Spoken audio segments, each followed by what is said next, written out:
She, Ano ang ginagawa mo? may sumusubok na hulihin ako. Pakiusap, tulungan mo ako. Magtago ka doon. Sige.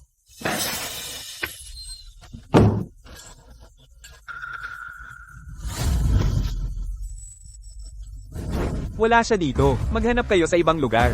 Tara na.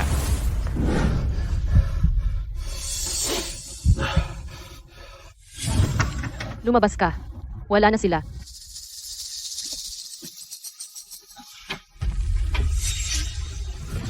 Ano ang ginagawa mo? Nadroga ako. Tulungan mo ako. Bitawan mo ako. Pangako mo lang sa akin. Papayag ako sa kahit anong sabihin mo.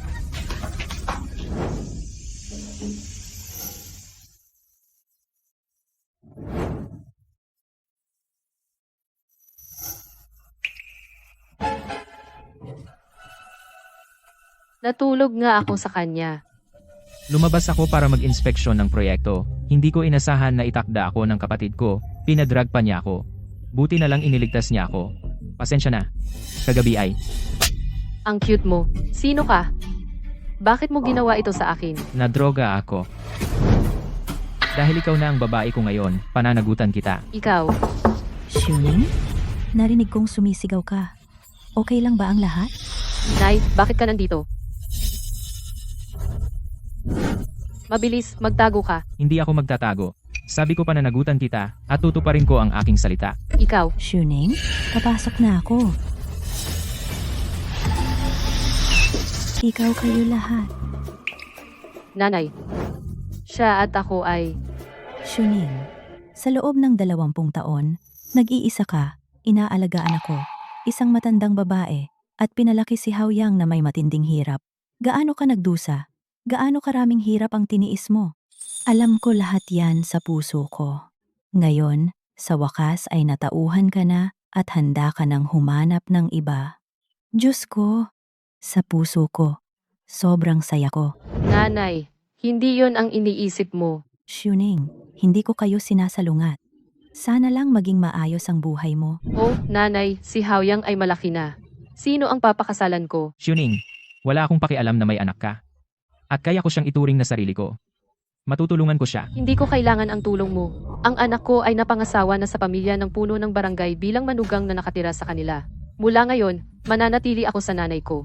Wala akong pupuntahan. Dapat kang umalis na. Hindi ako aalis. Kung hindi ka aalis, ako na lang.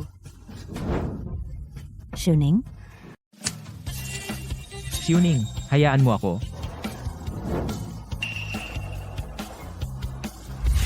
Hoy, Shuning. Hayaan mo ako.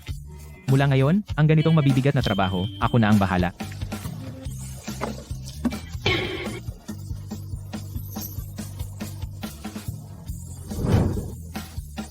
Hoy, Shuning.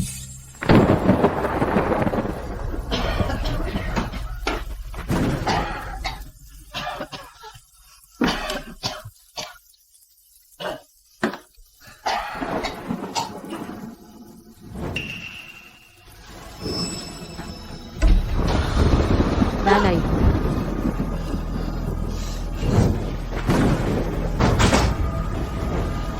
Nanay. Sa panahong ito, paano ko dadalhin ang aking biyenan sa doktor? Shuning, nahanap ko ang kapote. Kaya kong buhatin si Tia papunta sa klinika.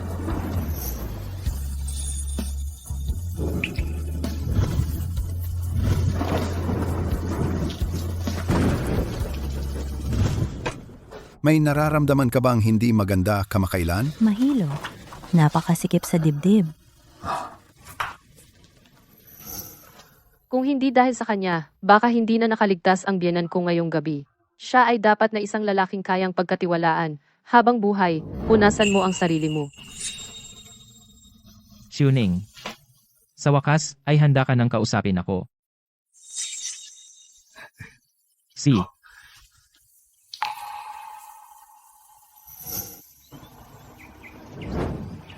Shuning, hayaan mo ako. Yuanjo.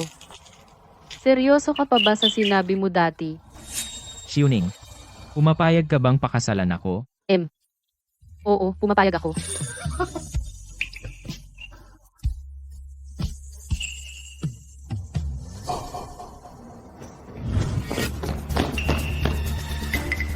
Presidenting Jiang. Jiang.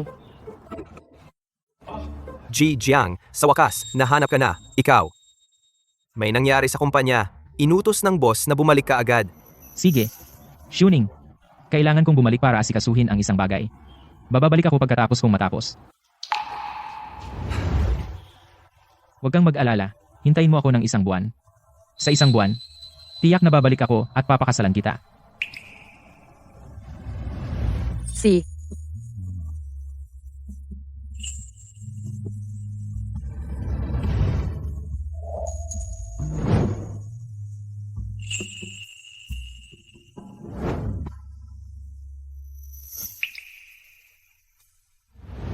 Jiang, kasalanan ko ito.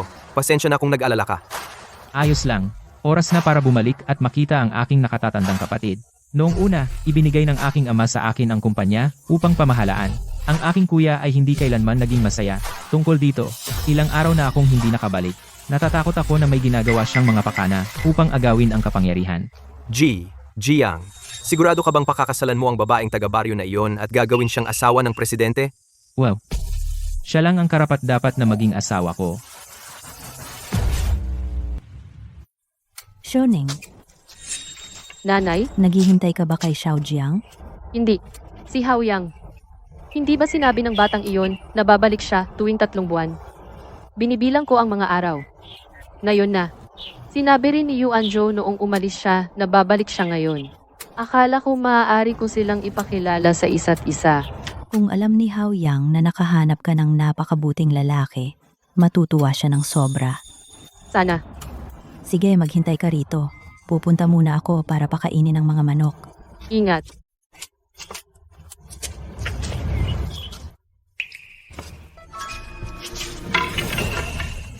Nanay, Anong nangyari sa'yo? Huwag mo akong takutin. Nanay. Malubha ang kanyang kalagayan. Hindi ko ito magamot dito. Kailangan mong mabilis siyang dalhin sa isang malaking ospital. Pero Pero ano yon, doktor? ang gastos sa malaking ospital ay napakataas. Kailangan mong maghanda ng 50,000 yuan para sa kanya. 50,000 yuan. Bakit ang dami? Paunang gastos pa lamang ito. Kailangan mong bumalik at mag-isip ng paraan. Doktor,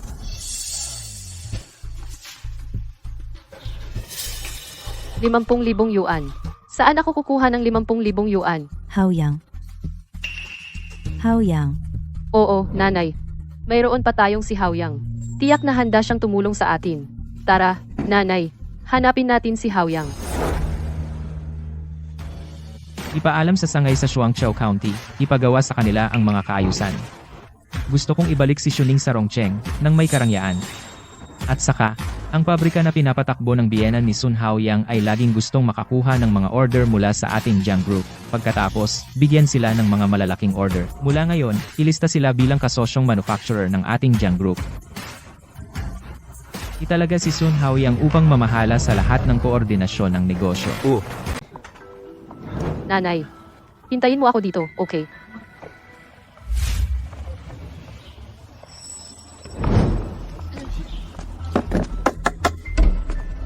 Anong ginagawa mo? Ito ang pinakamayamang tao sa bayan. Ang pabrika na pinapatakbo ni Kapitan Zhao. Ang mga tagalabas ay hindi basta-basta makakapasok. Kumusta, Ginoo? Ako ang nanay ni Sun Haoyang. May kailangan akong makausap siya ng madalian. Pakipasok po ako. Nabalitaan ko ang manugang ng amo. Kaunti na lang ang natitira, kaya siya nag-asawa sa pamilya. Tingnan mo ang sarili mo, ang dumi-dumi mo. Hindi ko alam kung saan ka nang galing, at nagkukunwari kang kamag-anak. Tigilan mo ang pag-iingay at umalis ka na dito. Hindi, Ginoo. Ako talaga ang nanay ni Sun Haoyang. Pwede bang palabasin mo na lang siya? Ang manugang ng amo, hindi basta-basta makakausap. Wala akong oras na makipagkwentuhan sa'yo. Lumayas ka. Haoyang. May sakit ang lola mo. Lumabas ka agad, Haoyang. Aba, ano ba? Bakit ka sumisigaw? Ikaw, gusto mo ba akong matanggal sa trabaho? Kung hindi ka alis ngayon, kailangan kitang saktan. Ginoo, ako talaga ang nanay ni Sun Haoyang. Ako. Pasensya na pre. Ito ang nanay ko. Haoyang, natagpuan ka na ng nanay. Sinabi ko sa iyo, pupuntahan kita kapag may libre akong oras. Huwag mo akong hanapin kung walang importante. Nag-aalala lang ako. May sakit ang lola mo. Kung may sakit si Lola, magpatingin kayo sa doktor. Bakit ako ang pinupuntahan mo?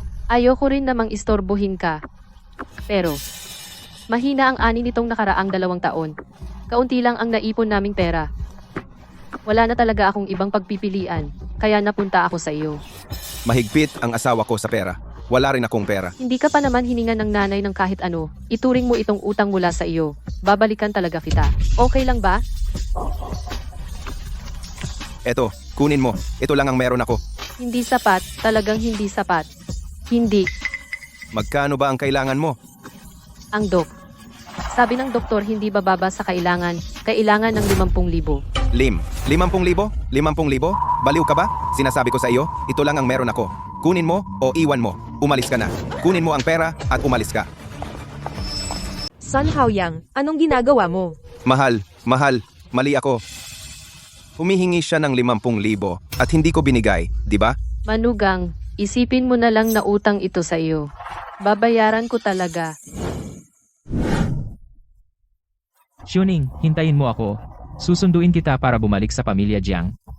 Gusto ko lang na makasama ka sa mayamang pamilyang ito bilang pinakakaraniwang mag-asawa.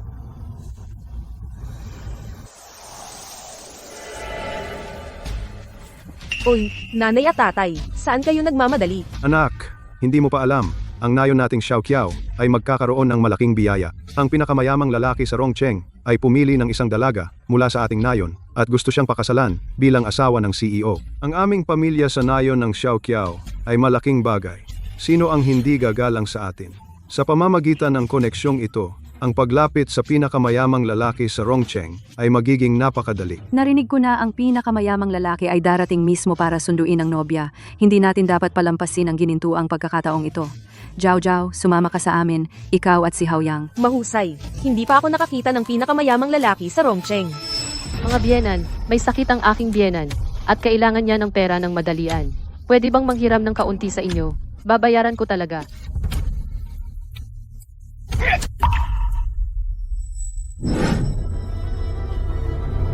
Buntis ang babaeng ito. Paano nangyari iyon? Mahigit 40 na ang nanay ko. Balo siya. Paano siya nabuntis? Siguradong buntis ito ayon sa pulso. Walang duda. Sa edad mo, anong ginawa mo? Nakakahiya. Anong klaseng ina ka? Nakakadiri, isang paa na sa hukay na, at nabuntis pa. Paano mo nagawa ang napakakahiya? Hindi iyon ang iniisip mo. Bantayan mo siya. Kapitan ng bayan, hindi ko inaasahan na pararangalan mo kami ng iyong presensya. Talagang pinaparangalan kami. Oh Zhao, paano mo nakilala ang pinakamayamang tao sa Rongcheng? President Jiang Mayroon akong mapagkakatiwalaang impormasyon. na gusto niyang makipagtulungan sa pabrika ng pamilya Zhao. Ang galing naman. Yayaman na ang pamilya natin. Gusto rin nila si Sun Haoyang ang mga siwa sa lahat ng negosyo. Mahal, talagang umangat ka na. Dahil nag-asawa ako ng mabuting asawa. Tama, sumasakay ka sa pangalan ng pamilya Jiao. Sige, tama na. Kailangan ko nang bumalik sa bayan para maghanda. Kapitan, pagod kayo. Ingat po, Kapitan. Medyo kakaiba ito. Hindi pa ako pumupunta. Itong Pai, paano biglang napunta sa atin? Dahil siguro sa talento ko. Kinilala ito ng pinakamayaman. Nakakatawa ka pa, ang mabuting balita ay nasa loob ng bahay. Ang masamang balita ay kumakalat ng malayo. Mayroon kang napakasamang ina. Kapag nalaman ng pinakamayaman, papahalagahan ka pa ba niya? Haoyang, ang sanggol sa tiyan ko ay hindi anak ng walang ama. May ama siya. Huwag. Malapit nang magkaroon ng magandang araw ang pamilya Zhao. Hindi natin pwedeng sirain ang babaeng ito. Oo, mama, kapapromote lang ni Haoyang. Kapag nalaman ng pinakamayaman, umaasa ako kay Haoyang para umangat sa buhay. Hindi natin pwedeng sirain ang matandang ito. Haoyang, huwag kang maniwala sa kanilang kalokohan. Tumahimik ka dahil ginawa mo ang napakakahiya. Du. Tatay, tulungan mo ako. Kailangan mo akong gabayan. Itong babaeng nabuntis ng ibang lalaki, itong babaeng hindi tapat. Sa tingin ko, dapat dinala na natin siya sa Ancestral Hall ng Pamilya Sun para tubusin ang kanyang buhay. Ano? Mga bantay, kalad ka rin siya paakyat.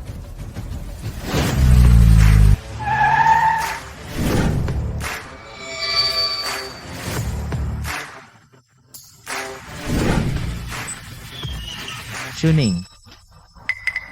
Mayroon kang 2 minuto para malaman kung nasaan ang asawa ko. Opo. Mr. Jiang, natagpuan ko na ang iyong asawa sa Ancestral Hall ng Pamilya Sun. Parang may mali. Ano? Hao Yang, magtiwala ka sa akin. Gawin mo. Xiuning, ano ang ginagawa mo? Lahat, tumigil kayo ngayon din. Xiuning. Nasaktan ka ba? Ayos lang ako.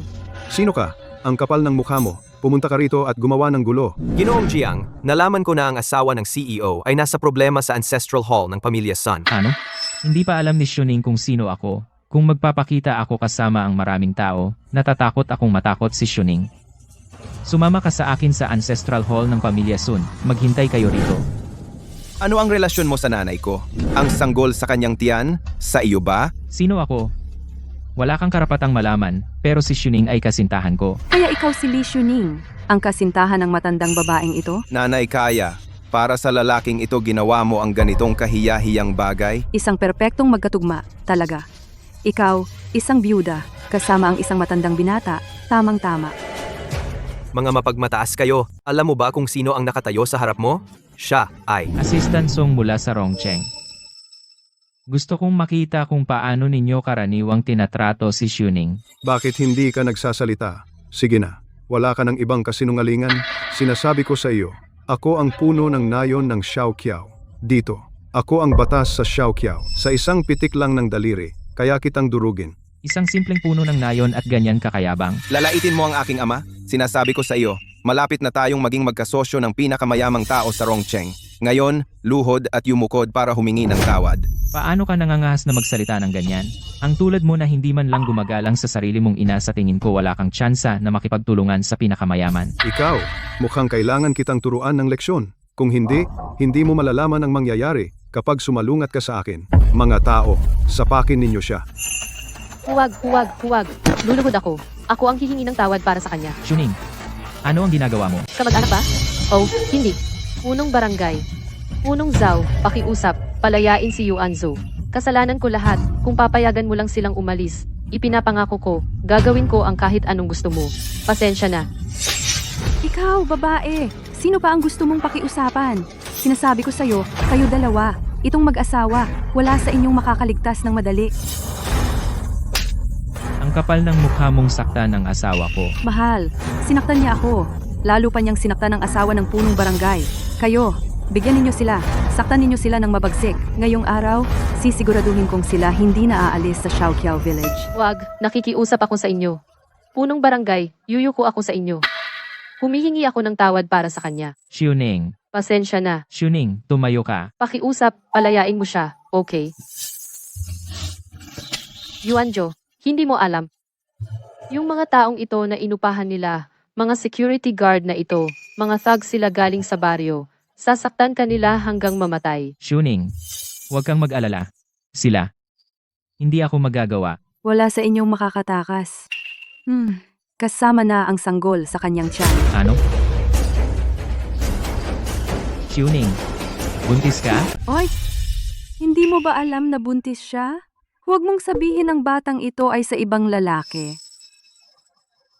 Hindi. Wala akong ibang lalaki. Ang bata ay sayo. Xiuning, ang galing. Magiging ama na ako. Xiuning, huwag kang mag-alala. Hindi ko sila hahayaan na gawan ka ng masama. Wala ka bang hiya? Kayo ay mag-asawa at wala kayong hiya? Mga matatanda na, nagyayakapan at naghahalikan pa, nakakadiri. Mahal, darating na ang pinakamayaman na tao. Huwag mong hayaang ang walang hiyang mag-asawa ay makadismaya sa pinakamayaman. Ayusin mo ito agad. Ano pa ang hinihintay mo? Hulihin sila. Pagkaalis ng pinakamayaman, tuturuan ka namin ng leksyon. Assistant Song, Opo. Kaya't lumalaban ka pa, ha? Lahat, kunin sila. tigil. Imulat mo ang iyong mga mata at tingnan kung sino ako. Kung gagawa ka pa ng gulo, hindi kita pakakawalan ng basta-basta. Ano ba yan?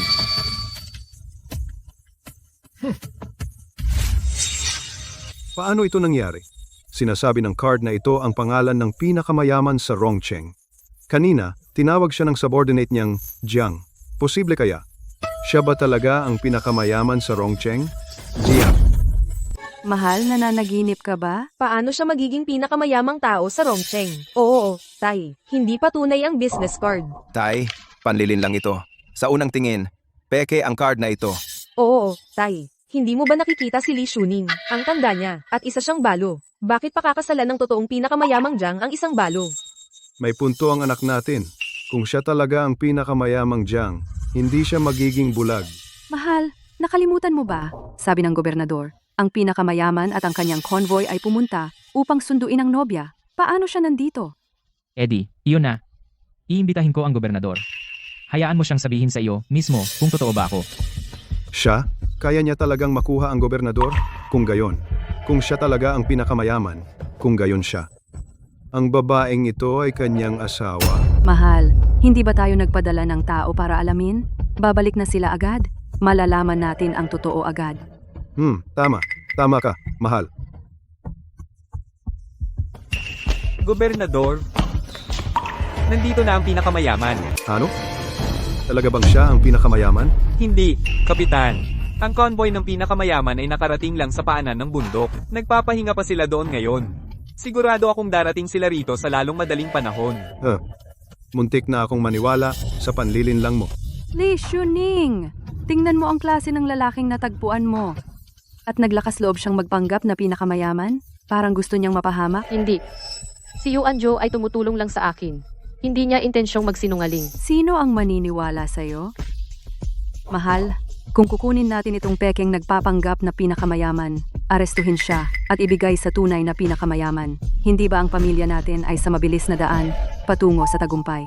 Oo nga, kung gayon, ang pamilya Zhao natin ay kikita ng maraming pera. Oo, mahal. Naglakas loob ka pa ring tumawa? Hinahanap mo ang gulo. Kung luluhod ka ngayon at hihingi ng awa, baka patatawarin kita. Paano mo nagawang paluhurin si Presidenteng Jiang? Parang gusto mong mamatay. Nagpapanggap ka pa ring pinakamayaman sa harap ko.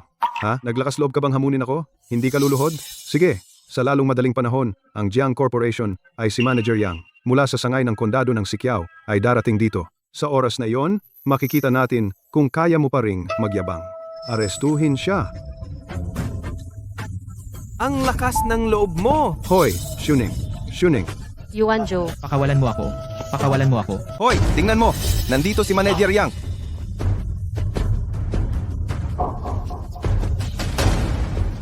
Secretary Joe. Oo, Secretary Joe. Bakit wala si Manager Yang? Si Manager Yang, siya. Dumating na si President Jiang sa Xiaoqiao Village para salubungin ang asawa ng presidente. Kailangan kong pumunta doon. Abisuhan agad ang kapitan ng Xiaoqiao Village. Tulungan siya. Maghanda para salubungin si President Jiang. Dapat walang problema. Sige, pupunta na ako ngayon. Sige. Inutusan ako ni Manager Yang para sabihin sa iyo. Malapit nang dumating si President Jiang sa Xiaoqiao Village. Handa ka ba o hindi? Handa na ang lahat. Kanina, ang dalawang manloloko na ito ay nagdudulot ng gulo dito. Hoy, kilala mo ba ang taong ito? Hindi ko kilala. Ano ang problema? Itong lalaking ito. Kanina, gumamit siya ng business card para magpanggap na pinakamayamang tao. Sa itsura niya, mukha siyang kapani-paniwala.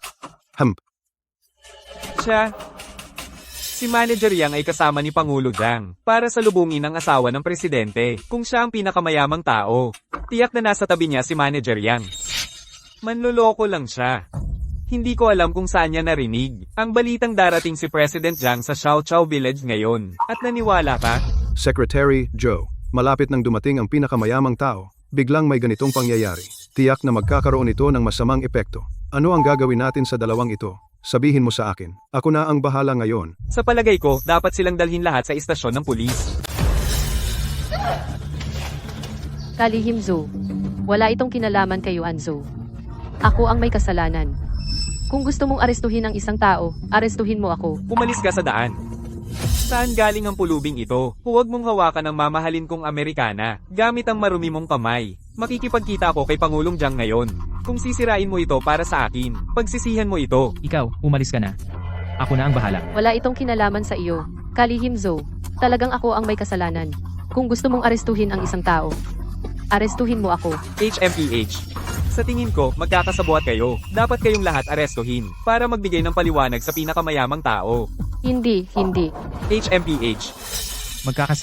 Magkakasabuat, ang kanilang pamilya ay kamag-anak ng pamilya ni Shuning. Kaya lohikal, kung gusto mong arestuhin ang isang tao, dapat mo rin silang arestuhin. Hindi. Ako ang kapitan ng baryo. Wala akong kinalaman sa babaeng ito. Ang pamilya Zhao at ang kanyang mahirap na pamilya ni Li Xuning, walang anumang koneksyon. Tama, talagang walang koneksyon. Ano ang sinabi mo? Paanong ginawa mo ito sa akin? Sa lahat ng mga taon na ito, ako lang ang nagpalaki sa iyo. Kahit noong tayo ay sobrang mahirap, tiniyak ko na nakapag-aral ka. Kahit walang pagkain. Hindi kita pinagutom. Para sa iyo. Nagtrabaho ako sa bukid araw at gabi. Pinagtiyagaan ko pa ang pangungutya ng mga tao na namamalimos ng pera sa bawat bahay. Nagpapakumbaba lahat dahil gusto kong bilhin ang anumang gusto mo. Hindi kita pinagutom, ni hindi kita pinagdusa. At sasabihin mo talaga ang ganyan. Tao ka ba talaga? Ikaw. Shuning, anong problema? Ang ating sanggol. Hindi ko hahayaang may mangyari sa iyo o sa sanggol. Huwag kang mag-alala. Ihahatid na kita pabalik. Tumatakbo ka pa rin? Kung hahayaan kitang makatakas ngayon, paano ako sisigat kay Pangulong Jiang? Kung may mangyari kay Shuning at sa kanyang sanggol na hindi pa isinisilang, kung may mangyari, babayaran ninyo ito ng inyong mga buhay. Katulong na Song.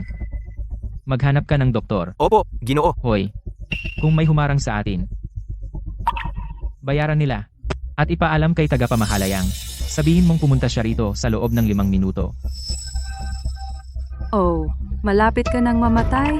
At nag-aarte ka pa? Sa tingin ko, adik siya sa pag-arte. Tagapamahala Yang. Dadalhin niya rito si Pangulong Jiang at ang asawa ng Pangulo ng kumpanya para ka ng patay. Sakuhin sila. Tigil ang lahat. Nandito na si tagapamahalayang. Ngayon ay kailangan mong umamin. Tagapamahala Yang. Oh, tagapamahala Yang. Narito ka na sa wakas. May isang tao dito na nang-ahas na magpanggap na pinakamayamang tao. Malapit na naming mahuli sila at turuan sila ng leksyon. Lumayo kayo sa daan ko. Jiang, Pangulong Jiang. Presidente Jiang, tagapamahala Yang. Sinabi mo na siya ay Jiang. Tagapamahala Yang, siguradong nagkakamali ka. Siya ang lalaking nagpapanggap na pinakamayaman. Oo, tagapamahala Yang. Siya at ang babaeng iyon ay magkasintahan lang. Pareho silang manloloko. Mga hayop. Buksan mo ang iyong mga mata at tingnan mo. Ito ang pinakamayaman sa Rongcheng, ang CEO ng Jiang Group, Presidente Jiang. Kasalanan ko ito. Patawarin mo ako. Tagapamahalayang, ang galing ng mga tauhan mo. Pasensya na, Presidente Jiang. Kasalanan ko lahat. Yuan Zhou. Paano ka naging pinakamayaman? Pasensya na, Shuning. Sasabihin ko sana sa iyo. Pero natatakot ako na kapag nalaman mo, ayaw mo nang makasama ako. Kaya, gusto kong hanapin ang tamang oras para sabihin. Hindi ko inaasahan na ikaw ay bubugbugin ng mga hayop na ito. Huwag kang mag-alala. Hindi ko hahayaang may mangyari sa iyo at sa sanggol. Assistant Song, humanap agad ng doktor. Opo.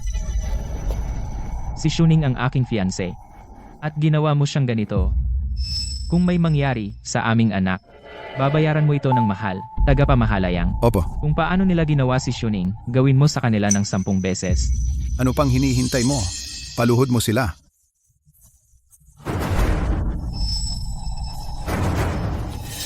Presidente Jiang, alam naming mali kami.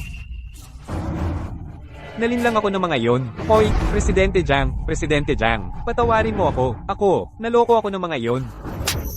Ikaw na walang kwentang babae. Ito ang iyong tangang ideya. Pinagalit mo ako sa pinakamayaman.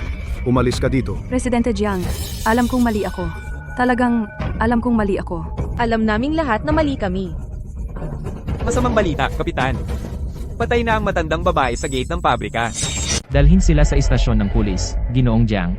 Yung matandang babae, hindi namin siya sinaktan. Namatay siya sa sakit. Wala kaming kinalaman doon. Datay, Nanay, nakikiusap ako sa iyo. Iligtas mo ako. Pakiusap. Ako ang sarili mong anak. Talagang hindi ko kasalanan. Lahat ng ito ay asawa ko. Pinilit niya akong gawin ito. Biyenan. Biyenan. Ako ang biyenan. mamagitan ka sa pinakamayaman para sa amin. Pakiusap. Oo, biyanan. Ngayon ikaw ang asawa ng CEO. Tiyak na kaya mong mamagitan para sa amin. Biyenan, alam naming nagkamali kami, hindi ko na uulitin. Iligtas mo kami, pakiusap. Sun Haoyang, nakipagsabwatan ka sa mga tagalabas. At pinatay ang iyong lola na pinakamamahal sa iyo mula pagkabata. Kayo lahat. Hinding-hindi ako magpapatawad. Dalhin sila palayo. Gawin silang magbayad ng 10 ulit. Nanay. Nanay, alam kong talagang nagkamali ako. Noong maliit ako, kahit anong pagkakamali ang gawin ko, palagi mo akong pinapatawad. Bigyan mo ako ng isa pang pagkakataon, okay? Sun Haoyang. Naputol na ang ugnayan nating mag-ina. Mula ngayon, ikaw na ang bahala sa sarili mo. Dalhin sila palayo. Nanay. Shuning, dadalhin kita sa ospital ngayon.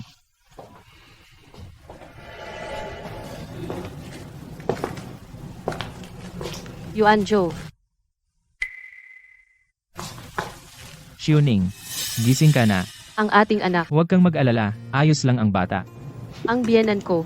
Pasensya na, na-late ako. Pero sa kalagayan mo ngayon, hindi ka dapat masyadong magdalamhati. Inilibing ko siya sa pinakamagandang sementeryo sa Quanrong City. Kapag gumaling ka na, dadalhin kita sa kanyang puntod. Salamat. Ikaw ang magiging asawa ko, tungkulin ko iyon. Pagkatapos mong gumaling, ikaw at ako ay magkakaroon ng malaking kasal. Isa lang akong ordinaryong babaeng taga-bukid. Paano ako magiging asawa ng CEO? Huwag mong maliitin ang sarili mo, may dalisay kang puso, bakit hindi ka pwedeng maging asawa ng CEO? Pero may sakit ka pa ngayon. Ayokong mapagod ka.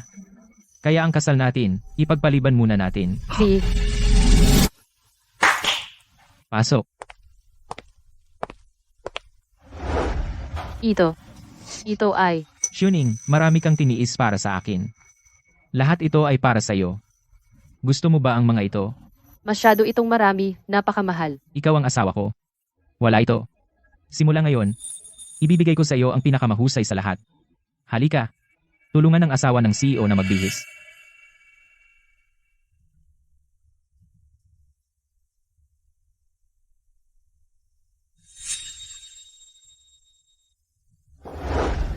Shuning. Maganda ka. Shuning, simula ngayon, hindi ko nahahayaang mang-api ang sinuman sa iyo. Gagawin kitang masayang asawa sa mundo. Nasaan ang bayaw ko? Bakit hindi niya ako sinundo sa airport? Si CEO Jiang Ai, Ay ano? kasama ang asawa ng CEO. Ano? Kailan nag-asawang muli ang bayaw ko? Bakit hindi ko alam? Hindi pa sila nagkakasal. Nabalitaan ko noong nakaraang araw, kakadala lang niya, sa magiging asawa ng CEO mula sa probinsya. Sino siya? Bakit siya nakatira sa probinsya? Nabalitaan ko na isa siyang taga-bukid. Ano? Taga-bukid? Pagkamatay ng kapatid ko, hindi na nag-asawang muli ang bayaw ko. At ngayon magdadala siya ng taga-bukid? Sa lahat ng mga taon, ang nasa tabi niya ay ako. Ang susunod na asawa ng CEO ay dapat ako. Pero, naunahan ako ng isang taga-bukid. Miss Tang, labis akong naaawa sa iyo. At narinig ko, na sobra siyang iniingatan ng CEO. Ano bang maganda sa kanya? Ang babaeng ito ay nangahas na kunin si Yuanzhou sa akin? Hindi ko siya palalampasin. Masyado kang pabigla-bigla, natatakot akong magalit ang CEO. Kung gayon, gagamit tayo ng iba para gawin ang maruming trabaho. Tara na, sumama ka sa akin para hanapin ang aking mahal na pamangkin, Jiang Yanyan.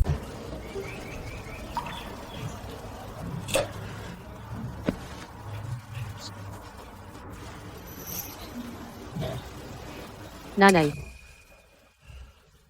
Nanay. Si Haoyang ang pinalaki ko mula pagkabata. Hindi ko inakala na ganito ang trato niya sa akin. Hindi ko siya mapapatawad sa buong buhay ko. Shuning, tigilan mo na ang pag-iisip kay Haoyang. Nakiusap ka sa CEO na iligtas ang kanyang buhay. Sobra na iyon ang awa.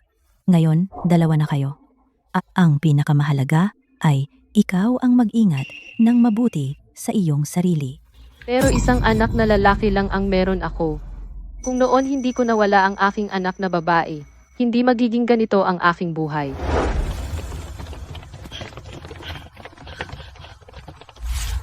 Mabuting bata, maghintay ka rito kay mommy. Huwag kang mag-ingay. Mahal, kailangan mong maghintay na bumalik si Mommy. Naaalala ko noong hinahabol ako ng mga taong iyon, aksidente akong nahulog sa isang bangin. Sa oras na bumalik ako para hanapin muli ang aking anak, wala na siya ng walang bakas. Sige, Shuning. Huwag mong sisihin ang sarili mo ng labis. Baka makita mo siya balang araw. Oh, naaalala ko sa kanyang kanang balikat may marka ng kapanganakan, na hugis paru-paro. Noong una, hindi ako sapat ang kakayahan. Baka, ngayon may pag-asa akong mahanap siya. Nakikita na maayos ka. Napapakalma ang aking isip. Nanay, huwag kang mag-alala. Tiyak na mabubuhay ako ng maayos. Ano ang kulang sa akin kumpara sa kanya? Nakakainis. Tita, ano ang ginagawa mo rito? Oh, yan. Ang tatay mo ay magpapakasal sa isang probinsyana. Umuwi ka na sa akin ngayon. Ano?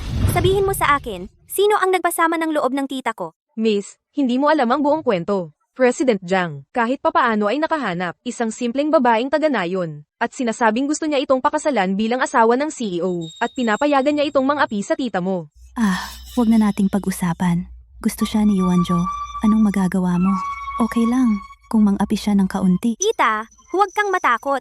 Sa puso ko, ikaw ang aking pamilya. Ang probinsya ng iyon talagang nangangarap na maging madrasta ko. Huwag kang mag-alala. Kahit mag-asawang muli ang tatay ko, ikaw dapat, tita. Oh, yan. Hindi iyon ang ibig kong sabihin. Natatakot ako na ang tatay mo na magpakasal sa isang probinsyana ay magpapatawa sa pamilyang Jiang, ang pinakamayaman. Mukhang katawa-tawa. Tita, masyado kang mabait. Palagi mong iniisip ang pamilyang Jiang. Huwag kang mag-alala. Hinding-hindi ko hahayaan ang probinsya ng iyon na masunod ang kanyang gusto.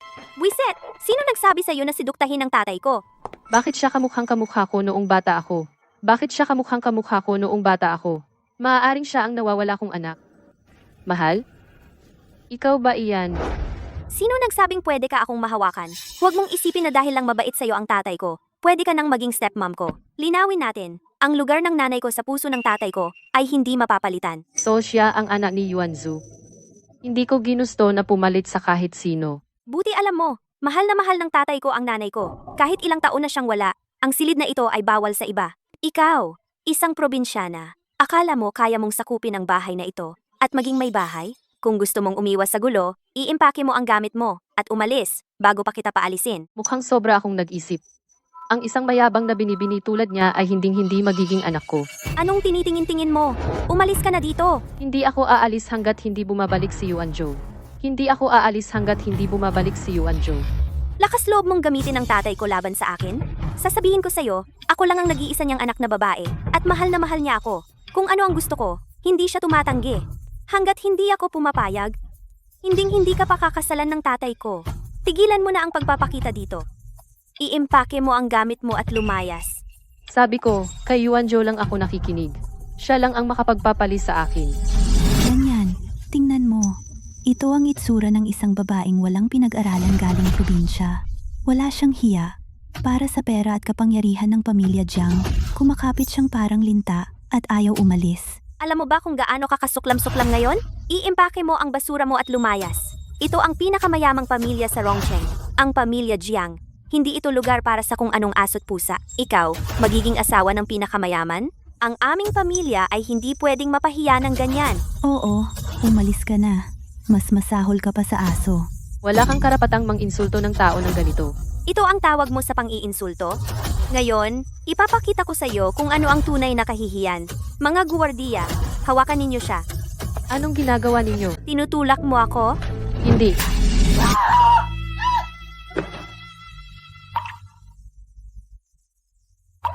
Nanay, Pasensya na.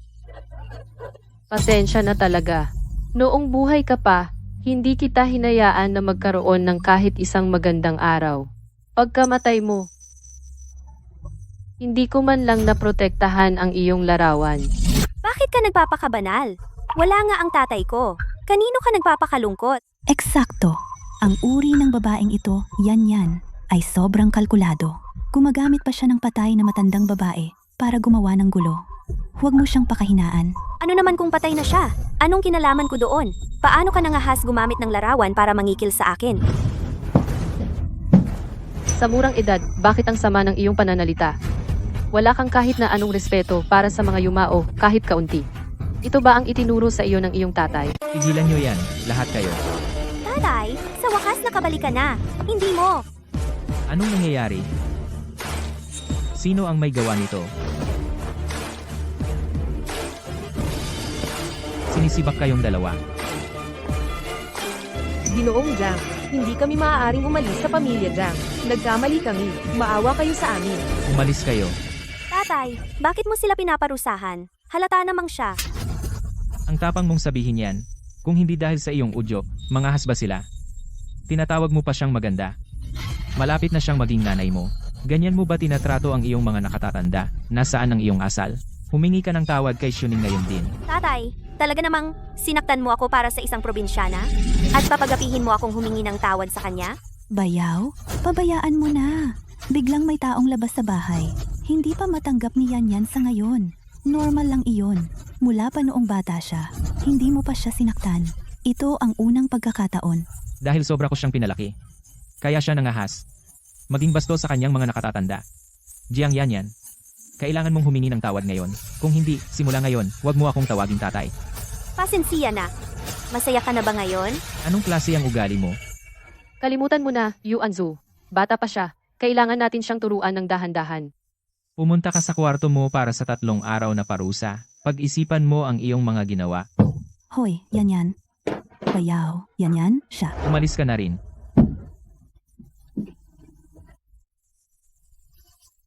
Xiuning. Ang ina ni Yan ay maagang namatay. Sobra ko siyang pinalaki. Nagawan ka ng masama ngayon. Ayos lang. Alam kong bata pa siya. Simula ngayon, ikaw na ang magiging ina ni Yan. Sa hinaharap, hihilingin ko sa iyo na disiplinahin mo siya ng maayos. 20 taon na ang nakalipas, ang tunay na ina ni Yan ang nagligtas sa buhay ko. Sa kasamaang palad, sa mga nakaraang taon, hindi ko siya mahanap. Kahit ang tanging taong nakakita sa kanya, nawalan ng alaala sa isang aksidente sa sasakyan. Umaasa ako na sa tulong ni Xiuning, matutulungan mo akong disiplinahin si Yan. Susundin kita. Palagi kong nararamdaman na si Yan ay may maling pagkaunawa sa akin. Sa hinaharap, dapat akong makahanap ng pagkakataon upang maayos ang hindi pagkakaintindihan. Kahit ang mga katulong sa bahay ay maaaring mang-api sa kanya, kailangan kong mag-isip ng paraan. Xiuning, malapit na ang pista ng Dragon Boat. Nagpaplano akong magdaos ng piging para sa iyo. Para malaman ng lahat, ikaw ang magiging asawa ng CEO. Ipapahayag ko rin sa publiko ang masayang balita ng iyong pagbubuntis. Simula ngayon, hindi ko nahahayaan ang sinumang mang-api sa iyo.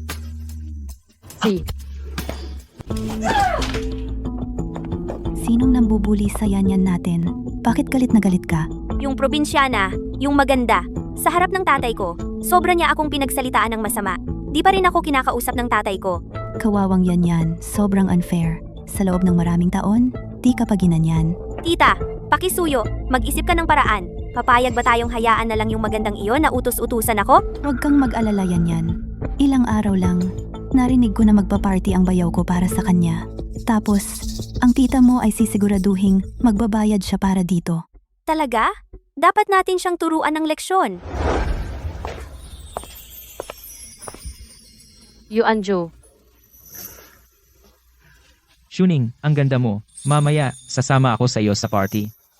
Sisiguraduhin kong lahat ay makakaalam kung sino ka. President Jiang, may importante akong dapat i-report sa iyo. Ano yun? Yung dating nakakita sa bodyguard ng tunay na nanay ni Yan ay bumalik na ang memorya. Ngayon gusto kanyang makita. Pagkatapos malalaman natin kung sino ang tunay na nanay ni Yan. Xiuning, may aayusin ako. Mauna ka na sa party, susunod ako agad. Yuan Chao, talagang may kakaiba ang kapatid mo. Walang sabi-sabi nag-uwi siya ng fiancé. At siya ay isang probinsyanang hindi bagay sa matataas na lipunan. Ano? Isang probinsyana. Ang pamilyang Jiang namin, ang nangungunang pamilya sa Rongcheng. Paano nahanap ni Yuanzhou, ang isang probinsya ng hindi marunong magbasa? Kaya, ang party na ito ay para pala sa isang asawang magsasaka. At ngayon, maraming celebrities ang dumating. Kung sila ay makakita ng ganyang klaseng babae, ang mukha ng pamilya Jiang natin ay mawawala ng tuluyan ngayon. Ay, hindi ko talaga alam kung ano ang nasa isip ng nakababata kong kapatid. Di ba siya pwedeng magpahiya sa atin ng pribado? Bakit kailangan pang gawing malaking issue? Ang mga headline bukas, malamang ay, ang asawa ng pinakamayamang tao ay taga-probinsya. Kung magpapatuloy ito, ang stock price ng Jiang Corporation natin ay tiyak na bababa. Kung gayon tayo, lahat ay maghahirap, di ba? Isang bulok na mansanas sumisira sa buong lalagyan. Tama. Sa tingin ko, mas malala pa siya sa bulok na mansanas. Narinig ko matanda at pangit siya. At sino ba ang nakakaalam kung anong maruming paraan ang ginamit niya para akitin ang Yuanzhou natin? Ngayon, hinihintay ko lang na mapahiya siya para makita kung may lakas ba siya ng loob na tumayo rito. Uy, sino ba tong babae? Talaga bang maganda siya? Ang lakas ng dating niya, no? Tumigil ka diyan. Pakiramdam ko, siya at si Miss Yanyan, medyo magkamukha sila. Tumahimik ka. Hindi siya karapat-dapat na ikumpara sa akin. Isang manok lang siya na may ilang balahibo ng phoenix. Oh, anong amoy yan? Wala naman. Lagi akong gumagamit ng sabon kapag naliligo. Uy, nasaan ang bayaw ko? Hindi ba niya sinabi? Nasasama siya sa'yo? May biglang nangyari. May biglang nangyari ha? O ayaw lang talaga niyang makasama ka? Dahil nahihiya siyang sumama? Mayroon talaga siyang dapat asikasuhin. Narinig ko na ang lahat.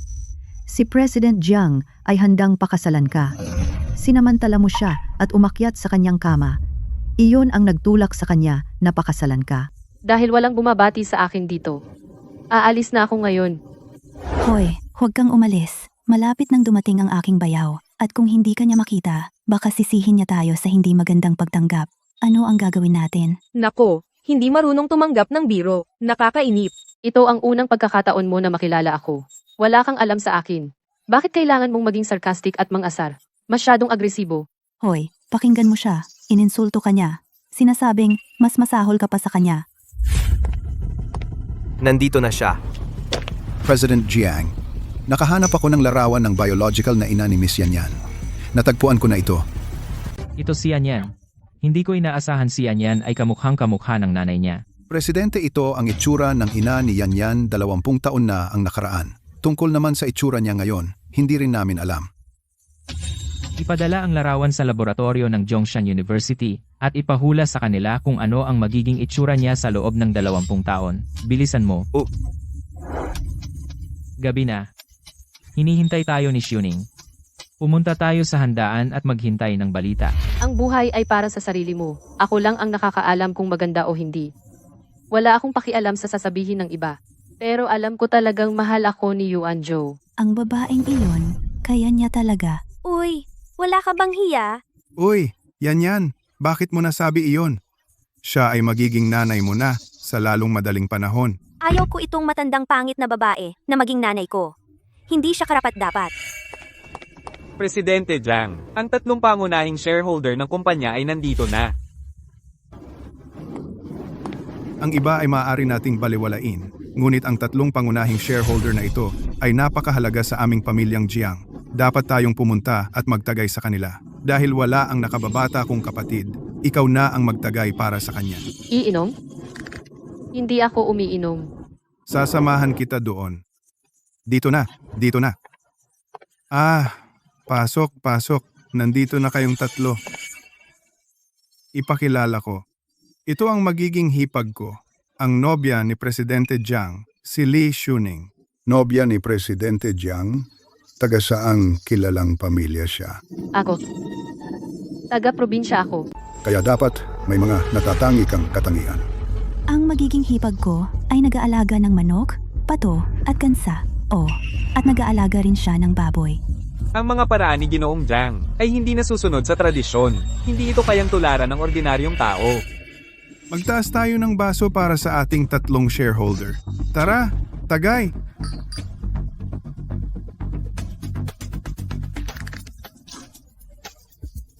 Pasensya na, hindi ako. Hindi na kailangan. Hindi na. Itong hipag ko ay hindi gaanong nakakita ng mundo. Malamang hindi pa siya gaanong umiinom ng alak. Kaya kanya nasabuyan ng alak. Kung siya ay walang karanasan, huwag mo siyang ilabas. Hindi ba nakakahiya iyon? Ang pagkakaroon ng asawang CEO na ganyan, mula ngayon ang pamilya Jiang sa Rongcheng ay mawawalan ng dangal. Jiang Yuanzhou. Jiang Yuanzhou. Kung wala ang suporta ng 3 pangunahing shareholder, Tingnan mo kung paano ka makakatatag pa sa pamilya Jiang. Isang babaeng bastos tulad niya. Anong karapatan niya upang maging asawa ng CEO? Sinira niya ang dangal ng pamilya Jiang. Palayasin siya sa pamilya Jiang. Palayasin sa pamilya Jiang. Umalis ka! Umalis ka! Gusto kong makita kung sino ang maglalakas loob na paalisin siya. Pasensya na at huli ako. Yuan Zhou, hayaan mo akong magtanong sa iyo. Sigurado ka ba na pakakasalan mo ang babaeng probinsyano? Oo. Ito ay isang bagay na napagpasyahan ko na. Iminumungkahi kung pag-isipan mong mabuti. Ako, Jiang Yuanzhou, hindi gumagawa ng kahit ano nang hindi iniisip ito ng maigi. Yuanzhou, pinagmasdan kitang lumaki. Napakahusay mo noong bata ka, may kakayahan at talentado sa murang edad. Nagtayo ka ng matagumpay na karera. Ang iyong ama, pinahahalagahan ka niya ng labis. Kaya bago siya namatay, ipinasa niya sa iyo ang Jiang Group. Tingnan mo ang ginagawa mo ngayon. Isang babaeng probinsyano ang nagpaakit sa iyo. Oo, Yuan Zhou. Ang pag-aasawa sa isang mayamang pamilya ay hindi kailanman personal na bagay. Matapos mamatay ang iyong dating asawa, hindi ka nag-asawa ng ibang prominenteng pamilya. Iyon ay ayos lang. Ngunit pakakasalan mo talaga ang babaeng ito. Ikaw ang CEO ng Jiang Group, ang pinakamayamang tao sa Rongcheng. Ang asawa ng CEO ay mukha ng Jiang Group at Rongcheng. Ang iyong kasal. Hindi kami sang-ayon. Hindi kami sang-ayon. Mga shareholders, alam kong mabuti ang inyong intensyon. Ngunit pakakasalan ko si Li Xuning, kahit ano pa man. Gusto mo siyang pakasalan. Ibig sabihin, laban ka sa amin. Walang makakapigil sa akin ngayon.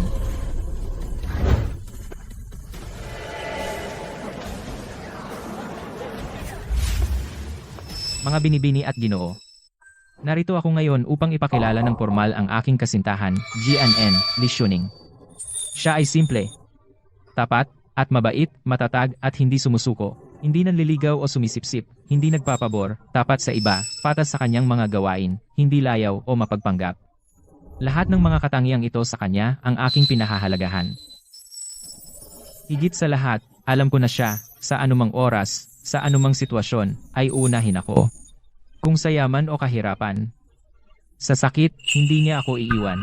Ang ganitong tao ang gusto kong makasama habang buhay. Jiang Yuanzhou, ikaw ay nagiging hangal. Kung ikaw ay isang ordinaryong tao, ang iyong sinabi ay magiging pamantayan mo para sa kapareha. Ngunit dahil sa iyong katayuan, ang mga bagay na ito na hindi nahahawakan para sa iyong karera, anong pakinabang ang maidudulot nila? Karapat-dapat ka ba sa Jiang Group? Ang Jiang Group? Siyempre alagaan ko ito ng mabuti. At mayroon din akong magandang balita na ipapahayag. Iyon ay, ang ating Jiang Group ay malapit ng sumalubong sa isang bagong tagapagmana. Isang bagong tagapagmana. Kailan ito nangyari? Ang aking kasintahan, Gianjing, Li Xuning, ay buntis na. Ang batang ito ay magiging sa Jiang Group bagong tagapagmana.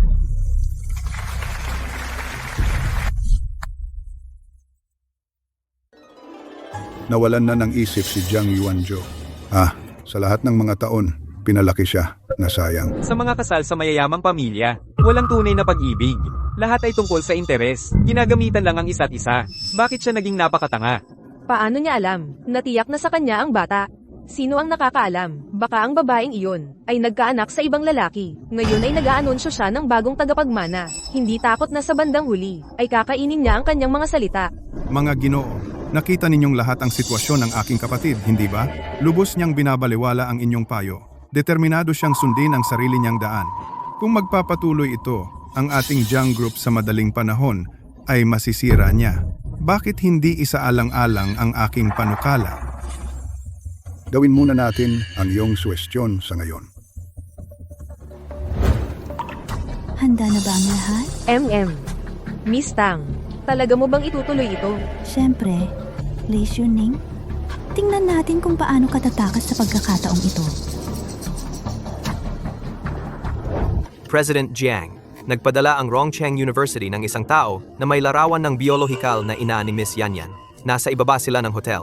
Iginigiit niyang ibigay ito sa iyo ng personal. Si Xuning, kailangan kong lumabas sandali. Hahanapin kita mamaya. Si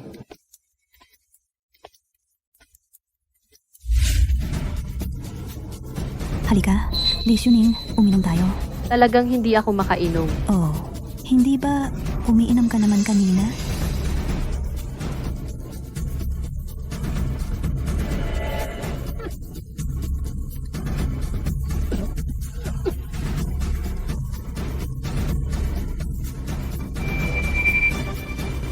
Manatili ka rito. Sandali lang. Sino man ang pumasok, gawin mo lang ang kailangan mong gawin. Paano ang bayad na napagkasundoan natin?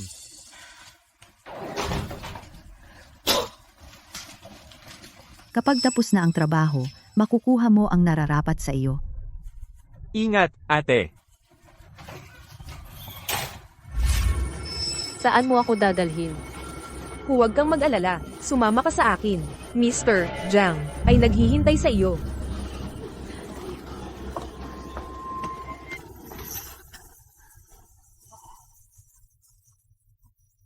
Saan nila siya dinadala? Kailangan kong tingnan.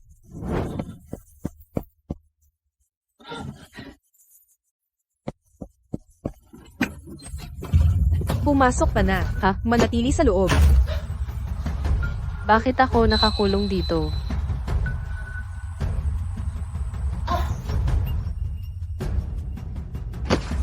Mali ba ang pagkakaalala ko? Mukhang hindi iyon parehong silid kanina. Ano pa ang hinihintay mo? Tara na. Naghihintay si Miss Tang sa ating palabas. Tara. Bilisin mo. Kanina, dinala ba niya si Li Xuning sa aling silid? Halika rito, sanggol.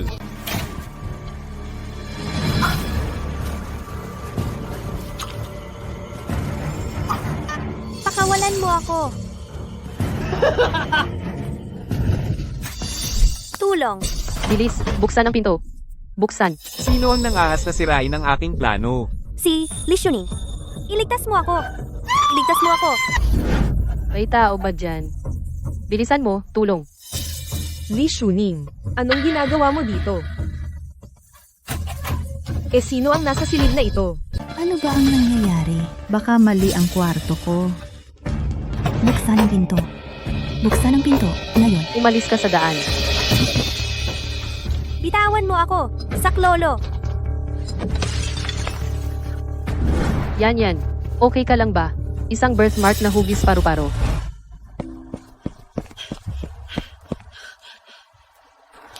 Mahal ko, maghintay ka rito para kay mommy. Huwag kang maingay.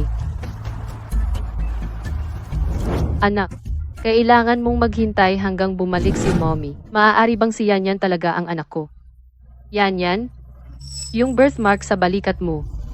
Pwede ko bang makita ulit? Sino ka ba? Maghintay kayo rito. Yan. Ayos ka lang ba? Tita. Li Xuning, ang tapang mo magpadala ng tao para bantaan si Yan. Tita, anong sinabi mo? Sinasabi mo bang siya ang nag-set up sa akin? Tama. Yan. Kung hindi, paano siya nakarating ng ganoon kabilis para iligtas ka? Lahat ito ay kanyang plano. Gusto lang niyang iligtas ka para mapasaya ka. Pero nakita ko lang siyang... Yan. Dapat mong itigil ang pagtatanggol sa ganitong uri ng babae para sa kanya. Bata ka pa. Hindi mo lang naiintindihan kung gaano kasama ang isang babaeng taga-probinsya na katulad niya ay maaaring maging. Tang Manchu, itigil mo ang paninira sa akin dito. Hindi ko man lang kilala ang lalaking ito. Paano ko siya susuportahan? Para atakihin si Yan? Sinasabi mong inosente ka? Sige, bakit hindi natin siya tanungin? Okay.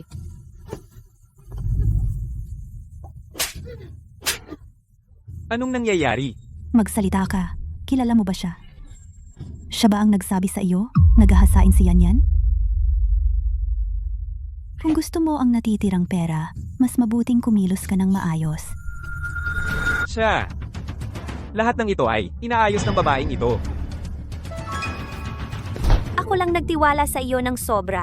Hindi ko naisip na talagang kasabwat ka niya. Paano ka naging ganyan kasama? Hindi totoo iyan. Hindi kita kilala. Bakit mo ako pinaparatangan? Ito ang perang ibinigay mo sa akin. Sinabi mo pagkatapos nito, bibigyan mo ako ng 10 beses niyan. Ayaw ko na ng perang ito. Nakikiusap ako, pakawalan mo na lang ako. Nagsisinungaling ka. Kailan pa kita binigyan ng pera? Kahit sabihin mong ako ang nag-udyok, sabihin mo sa akin, kailan ko, saan, ibinigay sa iyo ang pera? Siya ang kasintahan ng pinakamayamang lalaki. Huwag kang magsalita ng kalokohan. Huwag kang manira ng iba nang walang katotohanan.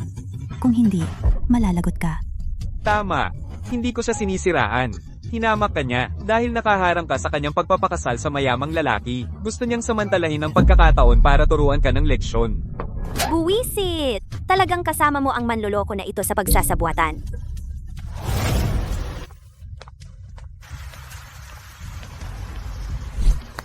Nasaan siya? Bakit hindi pa siya dumarating? Sabi niya dumating na siya kanina. Tawagan ko siya at tanungin. Pasensya na, Presidente Jiang. Medyo sumakit ang tiyan ko kanina at pumunta sa banyo. Ito ang portrait prediction chart na gusto mo. Iginigiit ng professor namin na ako ang magbigay nito sa iyo ng personal. Paano naging si Shuning? Sumama ka sa akin para hanapin siya. Yan. Hindi talaga kita sinaktan. Kung hindi ka naniniwala sa akin, pwedeng ipaimbestiga mo sa iba.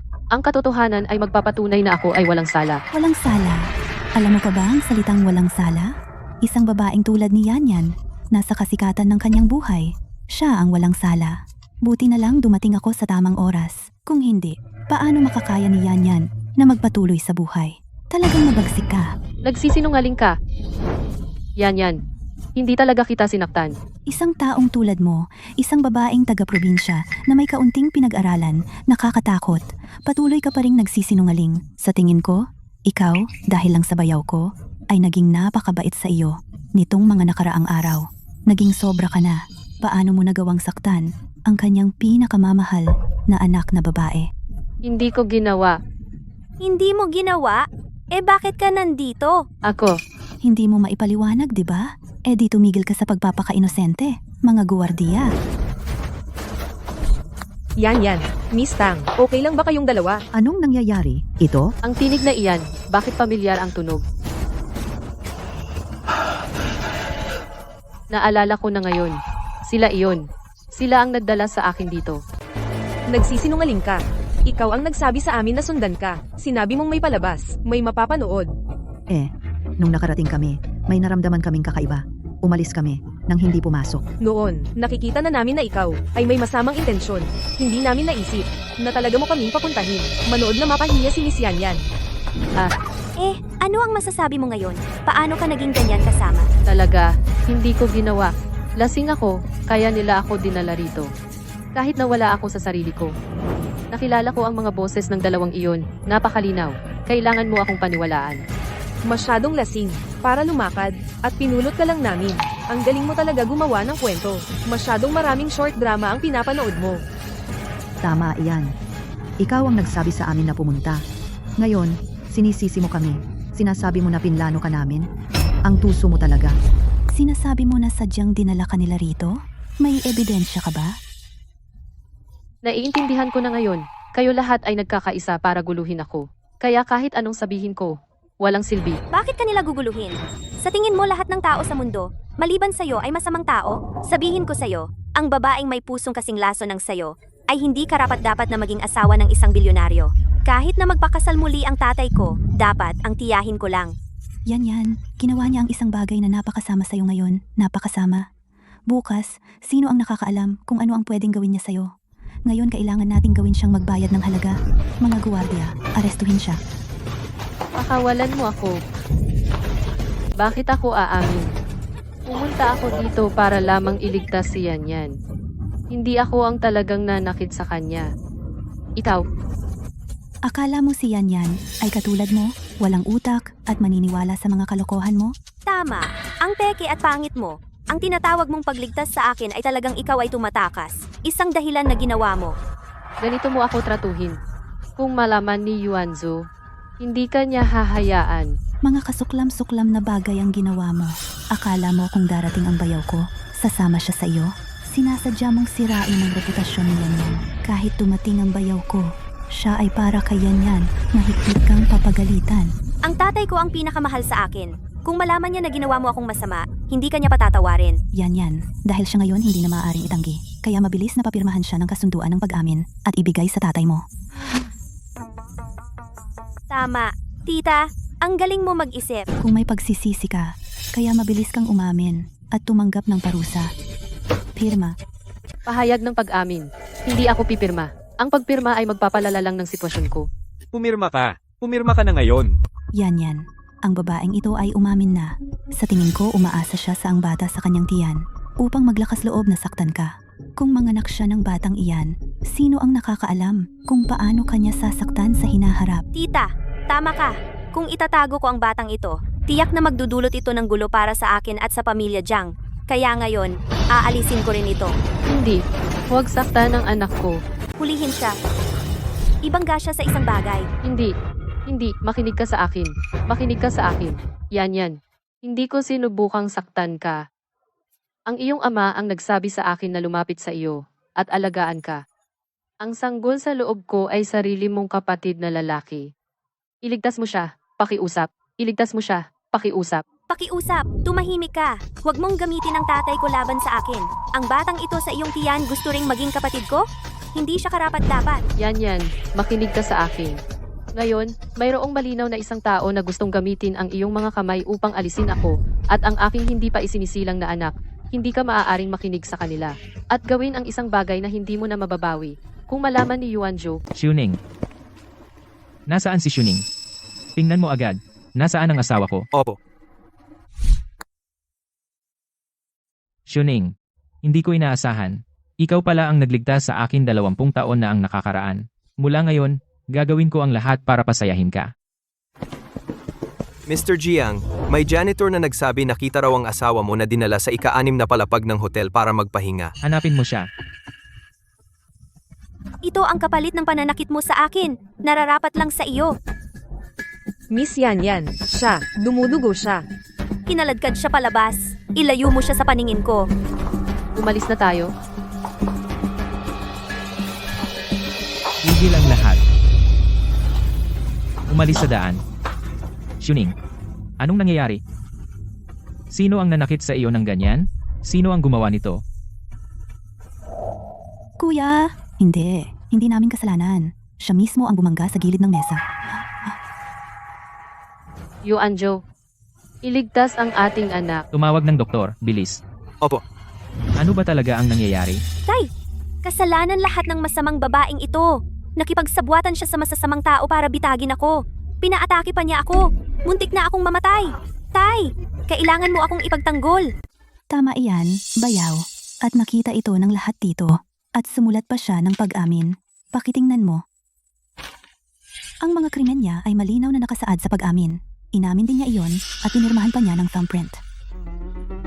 Tatay, ang babaeng ito ay napakasama. Hindi mo siya dapat palampasin.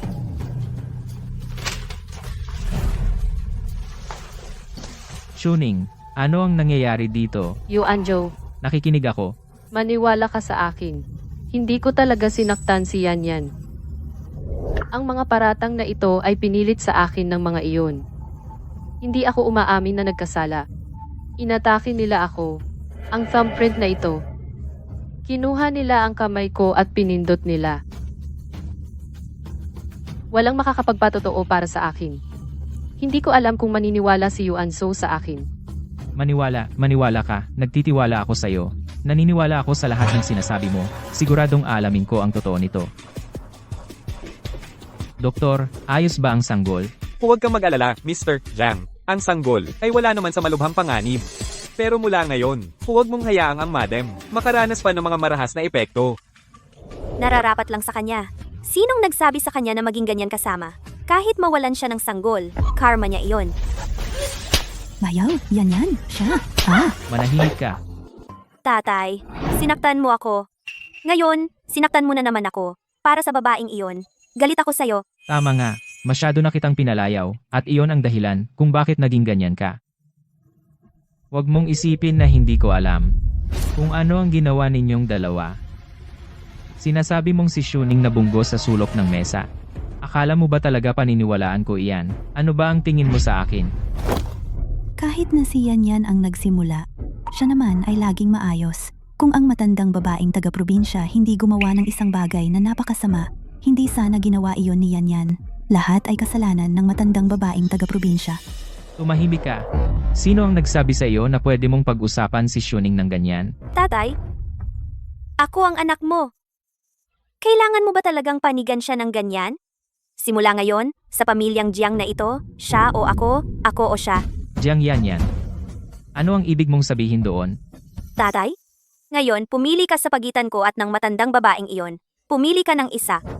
Binabantaan mo ba ako? Kahit na gusto mong humanap ng stepmom para sa akin, dapat ay ang tiyahin na nag-alaga sa amin sa loob ng maraming taon, hindi itong hamak at kasuklam-suklam na babae. Hindi siya karapat-dapat na maging nanay ko. Bayaw, ano ang katayuan ng kapatid ko? Siya ang panganay na anak na babae ng pamilyang Tang, isang mayamang angkan sa Rongcheng. Si Yanyan ay may napakataas na pinagmulan. At gusto mong tawagin ng isang hindi edukado, walang asal, probinsyana na ina? Paano niya matatanggap iyan? Kahit ang kapatid ko ay hindi pumayag. Tatay, kung hindi mo siya papaalisin ngayon, aalis ako sa pamilyang Jiang at hindi na babalik. Labis kang naging desperado para palayasin si Xuning. Kapag nalaman mo ang kanyang tunay na pagkatao, magsisi ka. Anong tunay na pagkatao? Hindi ba siya isang kasuklam-suklam at maruming babae? Ano, siya ba anak ng isang CEO? Assistant Song, ipakita mo sa kanya ang larawan. Tingnan mong mabuti. Ipakita mo sa akin ang larawan ng babaeng ito. Anong ibig sabihin nito? Ah, ganon. Pinaalis mo ako. Sige, Bitawan mo ako. hindi kita bibitawan. Talaga bang pinapahalagahan mo ang larawan ng babaeng ito? Tay, nakalimutan mo na ba kung paano ka iniligtas ni nanay noon? Kung alam niya na ganito mo trato ang anak niya, gaano siya kasasama ng loob? Bayaw, talaga bang gagawin mong para sa matandang babaeng ito?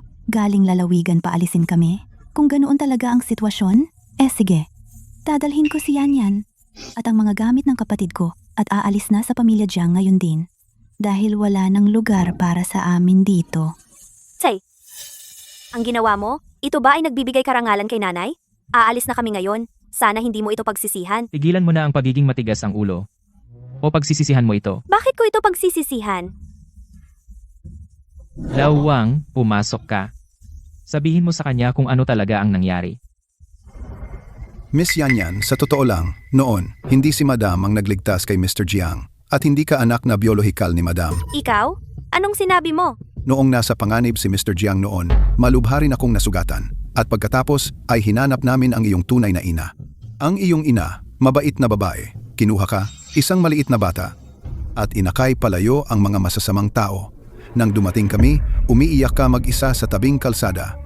Ang iyong ina ay nawala ng walang bakas. Naghanap kami ng matagal.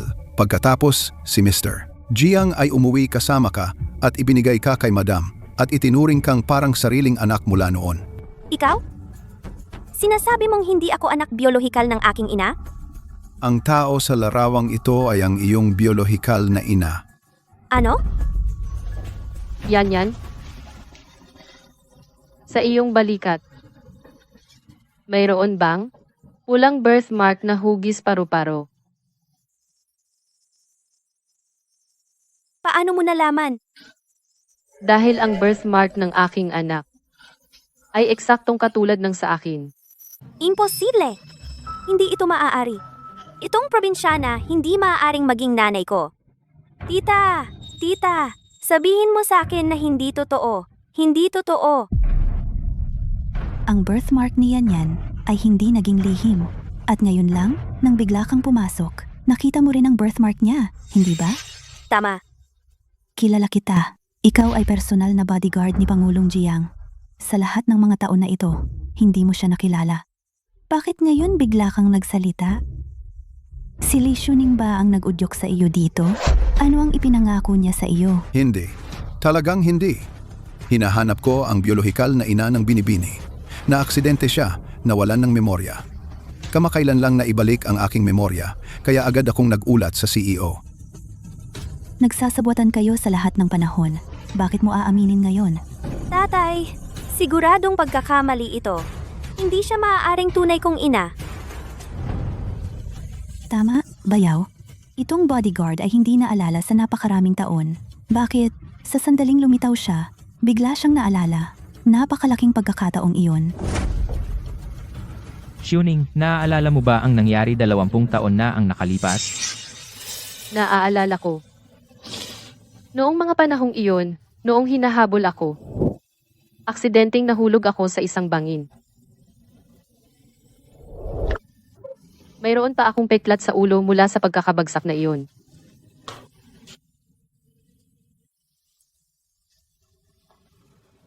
Kung hindi dahil sa'yo, siguradong namatay ako noong panahong iyon. Hindi ko sana naitayo ang imperyo ng negosyo ng Jiang.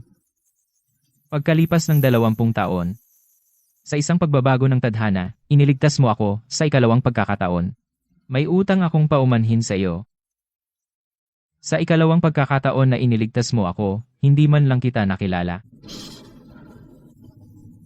Baka ito ay tadhana. Yuanzhou, maniwala ka sa akin, hindi ko sasaktan ang sarili kong biolohikal na anak na babae. Ang mga talagang nanakit kay Yan ay dapat matagpuan at dapat silang parusahan. Mabuti. Hindi ko sila hahayaan.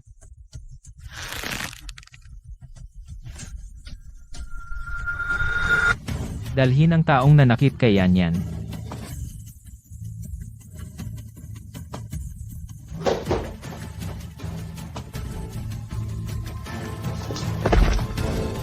Sabihin mo sa akin, sino ang nag-udyok sa iyo na gawin ito?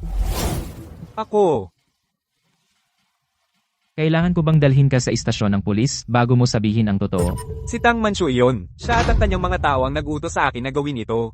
Sinabi nila sa akin na maghintay sa silid. Sinabi nila na kung may pumasok na babae, ay aabusuhin ko siya. Ako, hindi ko alam na ito ay ang iyong anak na babae. Ano ang pinagsasabi mo? Paano ko nasabi sa iyo na gawin ang ganoong bagay? Hindi ako nagsisinungaling. Natatakot ako na baka hindi nila ako bayaran pagkatapos. Kaya lihim ko itong na-record. Maghintay ka lang dito. Kahit sino man ang pumasok mamaya, gawin mo ang dapat mong gawin. At ang ipinangakong bayad? Kapag natapos mo na ang trabaho, makukuha mo ang iyong pera. At pinagkatiwalaan kita ng sobra. Kailan ako utos sa'yo na gawin ito? Bayaw? Bayaw, hindi ko talaga alam kung ano ang ginawa niya. Isipin mo, si Yan ay sarili kong pamangkin. Bakit ko siya sasaktan? Bukod pa riyan, siya ay anak na babae ng aking kapatid na babae na pinakamahal na anak. Kasama kita sa loob ng maraming taon. Kailangan mong maniwala sa akin. Tama iyan. Hindi niya kayang saktan si Yan. Kita mo? Kahit siya ay nagsasabi na hindi ko sasaktan si Yan. Dahil ang talagang gusto mong saktan ay ako. Li Xuning, akala ko mabuting tao ka, pero napakasama mo. Tumahimik ka. Ano ang ginawa mo? Alam na alam mo ang ginawa mo. Sinaktan mo ang kasintahan ko at ang sanggol sa kanyang tiyan. Ang bait ng kapatid mo, paano siya nagkaroon ng kapatid na tulad mo? Xuning, ano sa palagay mo ang dapat nating gawin sa kanya? Kaming mga taga-probinsya, hindi naiintindihan ang mga malalaking prinsipyo. Alam lang namin na ang isang makamandag na ahas ay hindi titigil sa pagkagat sa iyo. Dahil lang mabait ka rito. Ihatid siya sa himpilan ng pulisya. Opo. Kuya, nakikiusap ako sa iyo. Matagal na akong nasa tabi mo. Kung anong uri ako ng tao, hindi mo ba alam? Alam na alam ko, dati, ako ay nagkukunwaring hindi nakakakita para sa iyong kapatid. Kaya hindi kita pinanagot. Tingnan mo ang ginawa mo ngayon. Dalhin siya. Huwag ka nang pumunta sa pamilya Jiang. Yan. Pakisamahan mo ako makiusap ka sa tatay mo para sa akin. Tita, talaga kang bigo ako ng sobra. Pinagkatiwalaan kita ng sobra sa lahat ng mga taong ito. Palagi kitang itinuring na kapalit ng nanay ko. Hindi ko inakala na kakasuka mo ako ng sobra. Sinisisi mo ako? Talaga, para sa matandang babae mula sa probinsya, sisihin mo ako? Isang taong kasuklam-suklam tulad niya. Paano siya makakatulad sa akin? Sa loob ng maraming taon, nasa tabi mo ako, tumutulong sa pag-aalaga kay Yan. Pero, simula nang dumating ang babaeng iyon, pinaalis mo ako. Ngayon, kahit si Yan, Napupuot sa akin dahil sa kanya. Napupuot sila sa iyo dahil may masasamang intensyon ka. may masasamang intensyon ako? Para bang malinis ang sa iyo? Huwag mong sabihing hindi mo sinubukang kunin ang kayamanan ng pamilya Jiang. hindi naghangad ng pinakamarangal na posisyon ng pamilya Jiang sa Rongcheng? Hindi lahat ay sakim katulad mo. Ang nangyari sa iyo ngayon ay nararapat sa iyo. Karapat-dapat ba ito sa akin? Bakit? Ang iba ay nakukuha ang gusto nila. Pero ako, karapat-dapat ito? Haha. Bakit? Bakit ikaw ang naging asawa ng pinakamayamang lalaki? Bakit siya ang nakapag-asawa sa iyo? Hindi ko ito tinatanggap. Nababaliw na siya. Palabasin siya rito. Li Xuning, hindi kita pakakawalan kahit mamatay ako. Nanay, may nagawa akong mali dati. Mapapatawad mo ba ako? Galit ka pa ba sa akin? Alam kong mali ako. Kasalanan ko lahat. Anong ginagawa mo? Huwag mong gawin ito. Nanay, ako ang hindi marunong makilala ang mabuti sa masama. Kung hindi mo ako patawarin, hindi ako titigil. Kasalanan ko lahat. Tigilan mo na. Jiang Yanyan. Kailangan magpahinga ng nanay mo. Anong ginagawa mo ngayon? Tatay, gusto ko lang patawarin ako ni nanay. Ako, napakadali akong manipulahin ng masasamang tao. Pati ako ay muntik ng saktan si nanay at ang aking nakababatang kapatid. Labis kong pinagsisisihan iyon. Kahit humihingi ka ng tawad, kaya ba gawin iyon sa ganoong kalubhaang paraan? Sobra kitang pinalaking layaw. Anong hinihintay mo? Umuwi ka at pag-isipan ang mga ginawa mo. Kung hindi sapat ang isang araw na pagninilay, huwag kang lumabas ng bahay sa loob ng isang araw. Oh, uuwi na ako. Xuning, si Yanyan ay nasanay na maging layaw dahil sa akin, kaya siya nagkamali ng ganoon. Kung nasasaktan ka at ayaw mo siyang patawarin, sasabihin ko sa kanya na huwag ka nang gambalain. Hindi ko alam. Sa loob ng mahigit 20 taon, araw-araw ko siyang naisip. Araw-araw akong umaasa na mas maaga ko siyang makita. Pero ngayon ay talagang hindi ko alam kung paano siya patawarin. Huwag mong pilitin ang sarili mo. Hayaan mo na. Sa totoo lang, sa tingin ko, dapat mong gugulin ang mas maraming oras sa iyong karera. Kaya kong alagaan ang sarili ko.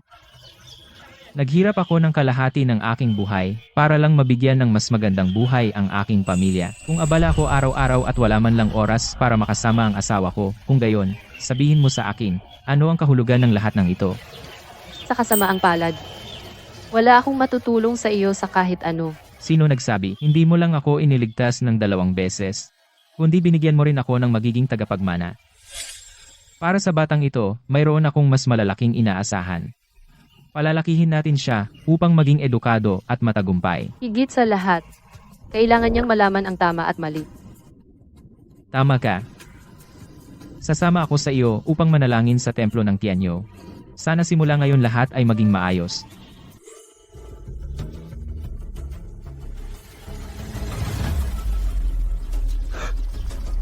Li Xuning, sa wakas natagpuan kita.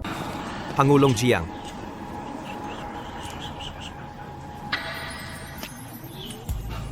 Xuning, may kailangan akong asikasuhin. Hintayin mo ako sa bahay. Pangulong Jiang, si Jiang Yuanqiao ay nasa airport sa Estados Unidos. Kakababa lang niya ng eroplano at palihim na sumakay ng eroplano pabalik sa Rongcheng. Ginawa niya ito ay tiyak na pinlano. Manda ka, magkakaroon tayo ng pulong sa internet agad. Maghanda ng maaga kung sakali. Opo, Ginoo!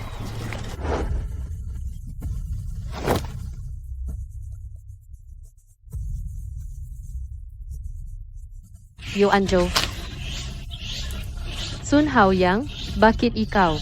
Nanay, akala ko hindi na kita makikita. Ngayon sina nanay at tatay ay pumunta sa templo para manalangin. Tiyak na napagod sila sa pag-akyat ng bundok. Sana magustuhan nila ang mga merienda na ginawa ko.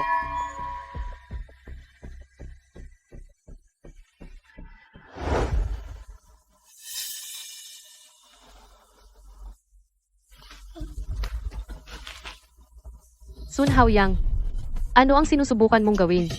Bitawan mo ako ngayon. Pakawalan mo ako. Huwag kang kabahan. Aba, pumunta lang ako para makita ka, para makipagbalitaan. Mula ng araw na tinapos natin ang ating relasyon bilang mag-ina, wala na tayong anumang dapat pag-usapan. Hindi ka na anak ko. Kaya wala kang karapatan na magmana ng ari-arian ng pamilya Jiang. Tigil! Pakawalan mo ang nanay ko. Sino ka? Anong tapang mong manggulo sa akin? Sumusumpa ako. Papatayin kita. Bulag ka ba? Hindi mo ba alam kung sino ako? Sasabihin ko sa'yo. Ang tatay ko ang pinakamayaman sa Rong City, Jiang Yuanju. Kung malaman niya na kinidnap mo ang nanay ko, hindi kanya patatawarin. Yan, anong ginagawa mo dito? Nanay, huwag kang matakot. Nandito ako para iligtas ka. Ikaw ang nawala noong bata ka. Aking kapatid na babae. Huwag mong sabihing magkamag-anak tayo. Yan. Kumusta ka? Gumising ka. Yan. Nanay, Nasasaktan ka ba kahit saan? Masakit pa ba ang ulo mo? nanay. Ayos lang ako. Nagkamali ako dati. Sa nakaraang buwan, nagmuni-muni ako. Makikinig na ako sa iyo mula ngayon. Patawarin mo na si Yan, okay? Loka. Pinatawad na kita matagal na. Sandali lang, hindi ko alam kung paano makisama sa iyo. Nanay,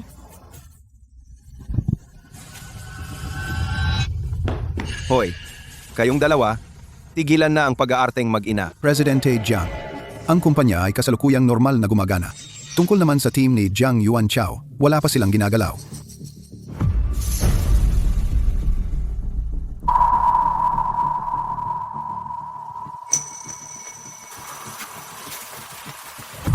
Presidente Jiang, masama ito.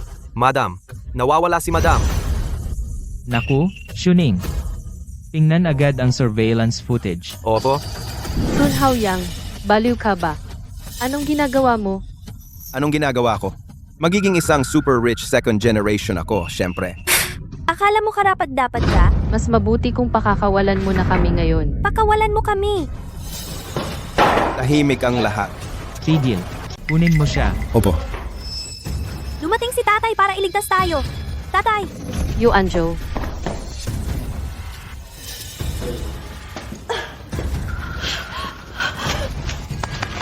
Ayos na ngayon. Sun Haoyang.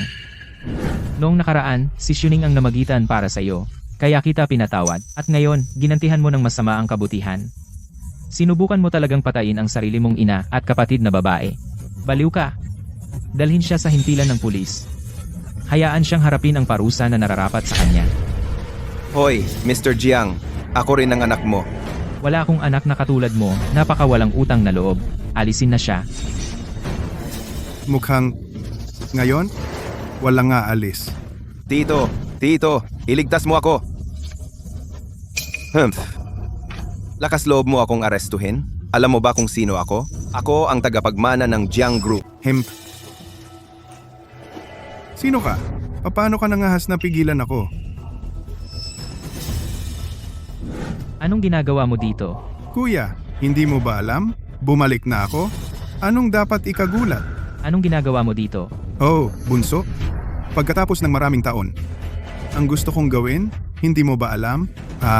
Ngayon, babawiin ko ang Jiang Corporation na dating pag-aari ko. Bakit mo nasabi na ang Jiang Corporation ay pag-aari mo? Hey, dahil ngayon, hindi ka makakaalis sa silid na ito. Sabihin mo sa kanya na tumigil. Kung magpapatuloy ito, may mamamatay. Kung sasaktan mo ang iyong hipag, masama iyan. Assistant Song, tumigil.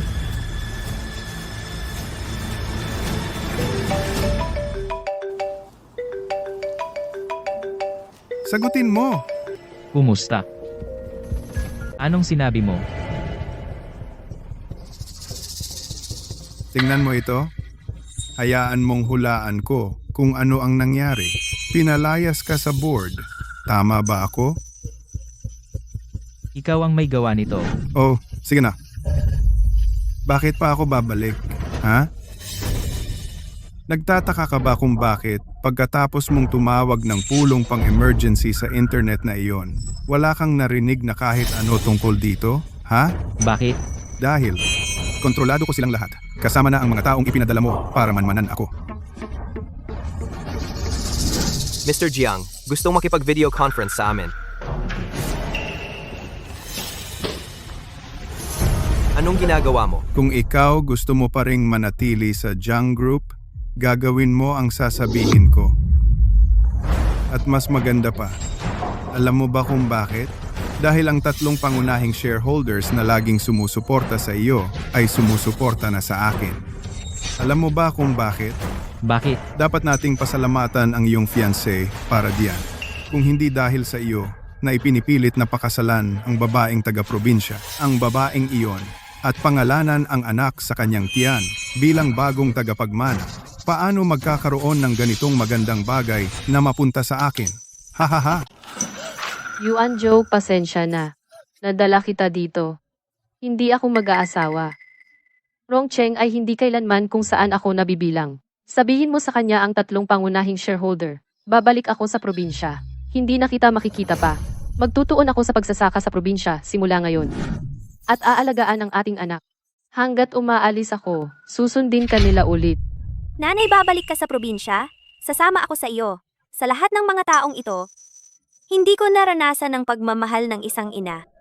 Sa wakas, nakita na kita. Kahit saan ka pumunta, mananatili ako sa tabi mo. Yan. Kayo na lang umuwi kung gusto ninyo. Hindi ako babalik sa mahirap at sira-sirang lugar. Kung aalis kayong lahat, ako ang magiging sa Jiang Group na tanging tagapagmana. Gusto kong bawiin ang lahat ng pag-aari ko. Sino ka ba sa tingin mo? Tito, nangako ka sa akin. Hanggat tinutulungan kita, gagawin mo akong tagapagmana. Bobo ka ba? Hahaha. Isang walang kwenta? Isang random na tao gustong magmana ng bilyon-bilyong pamilyang Jiang?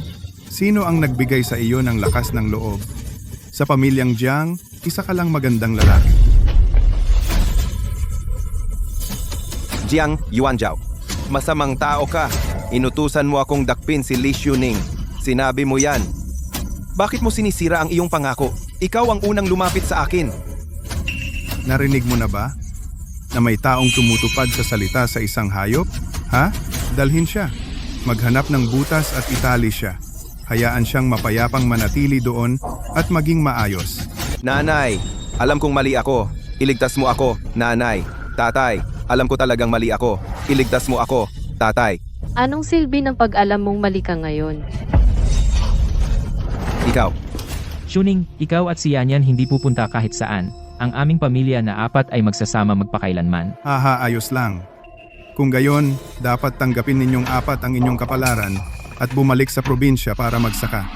Ano sa tingin mo? Kung ganoon, mapapalaya kita. Ano ang sabi mo?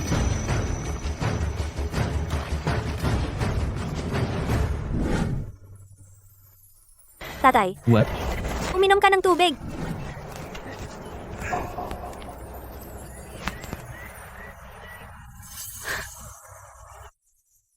Nasaan ang nanay mo? Ang nanay ko. Ay narito mismo. Nanay, Dahan-dahan.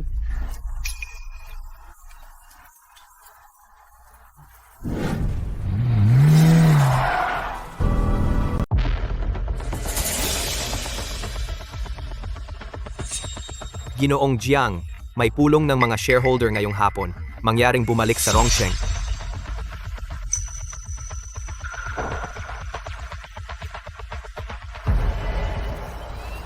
Xuning, ngayon, gusto mo bang bumalik sa Rongcheng kasama ako? Nasanay na akong manirahan dito. Bukod dito, ang buhay probinsya ay nagpapakalma sa akin. tatay. Gusto lang ni nanay ang sariwang hangin at ang amoy ng malinis na lupa. Dahil pinangako muna sa kanya na manatili dito para sa pagbubuntis, mapagkakatiwalaan mo akong alagaan siya. Aalagaan ko si nanay at ang aking nakababatang kapatid. Tatay, makatitiyak ka. Bukod pa, yung mga espesyal mong ginawa para kay nanay ang mga damit pangbuntis. At ang automatic alarm system, kahit nasa panganib si nanay, agad itong magpapadala ng alerto sa iyong telepono. Kaya huwag kang mag-alala. Ang ating anak ay lumaki na. Hahaha. Ipinagkakatiwala ko siya sa iyo. Si.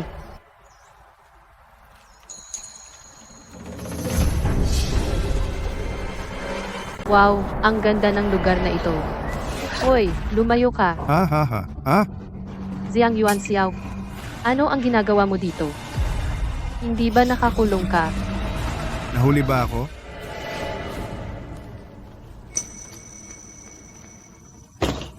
Jiang Yuanzhou. Lagdaan itong kasunduan sa paglipat ng ari-arian. Pagkatapos, hahayaan ko ang iyong pamilya na apat manatili dito at magsaka. Ang talagang kailangang umalis ay ikaw. Ito ay isang paunawa ng pagtatapos. Pinaalis ka sa Lupon. Paano naging posible iyon? Hindi ba tayo nagkasundo na alisin si Jiang Yuanzhou? Bakit ako ang inaalis? Hindi ako naniniwala. Jiang Yuanxiao, masyado kang naive. Sino sa tingin mo ang tatlong pangunahing shareholder? Sinundan nila ang Jiang Group sa kabila ng lahat, kahit hindi nila aprubahan ang pagpapakasal ko kay Xuning. Hindi nila kailanman ibibigay ang grupo ng basta-basta sa isang traidor na walang hiya tulad mo. Kaya, ano ba ang nagtulak sa iyo na pumanig kay Jiang Yuanzhou? Sa una, ayaw naming makita si Yuanzhou na magpakasal sa isang babaeng taga-probinsya. Gusto din naming makipagtulungan sa iyo. Ngunit dahil sa aming mayamang karanasan sa buhay, hindi kami agad nagdesisyon. Kaya nagpadala kami ng mga tao para imbestigahan kayo ng iyong kapatid ng magkahiwalay. Kasama si Li Xuning. Ano? Ikaw? Nagpadala ng mga tao para imbestigahan ako? Tama. Nagulat kami sa resulta. Si Li Xuning, bagamat siya ay isang babaeng taga-probinsya, ay tulad ng sinabi ni Yuanzhou. Simple at mabait. Isang tunay na mabuting asawa. Bagamat siya ay hindi gaanong mataas ang pinag-aralan kumpara sa iyo, naiintindihan niya ang tradisyonal na paraan ng pakikitungo sa tao. Alam niya kung paano makihalubilo sa iba. At humaharap sa mga problema ng patas at makatarungan. Kumpara sa iyo na maraming nabasang libro, ngunit walang moral na hangganan, siya ay mas mahusay. Mas mahusay siya kaysa sa akin. Ano sa tingin mo ang iyong sarili? Mabuting tao, gamit ang iyong posisyon. Hindi ko nababanggitin ang iyong pagnanakaw. Ngunit nalaman din namin na 20 taon na ang nakalipas at ilang buwan na ang nakaraan. Ikaw ang nag-utos na saktan ng iyong kapatid. Ikaw lahat iyon. At tungkol sa pagligtas kay Yuanzhou ng 2 beses, iyon din ay si Li Xuning. Kaya sabihin mo sa amin, sino ang gusto mong piliin namin? Ako. Wala na siyang momentum. Sinusundan mo pa siya, kumikilos bilang kasabwat niya. Kayo, mga walang kwentang basura. Arestuhin si Jiang Yuanqiao. Harapin siya ayon sa batas. Hindi ko ito tatanggapin. Jiang Yuanzhou, Li Xuning, babalik ako para hanapin kayo. Hindi ko ito tatanggapin. Inaresto ako. Ay nako, inaresto ako. Yan. Parang may problema siya. Huwag muna natin siyang galitin. Nakikita ko rin iyon. Sa maliit na kwartong iyon, kaawa-awa ako. Sobrang boring. Ayaw nila akong kalaro.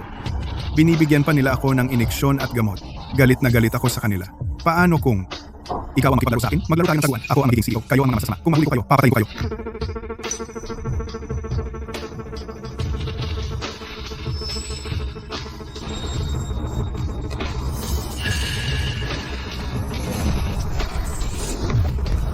Okay? Yan. Takbo. Galaw.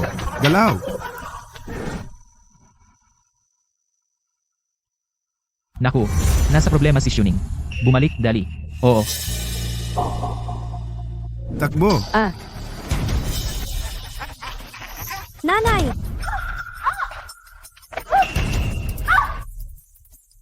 Kumusta?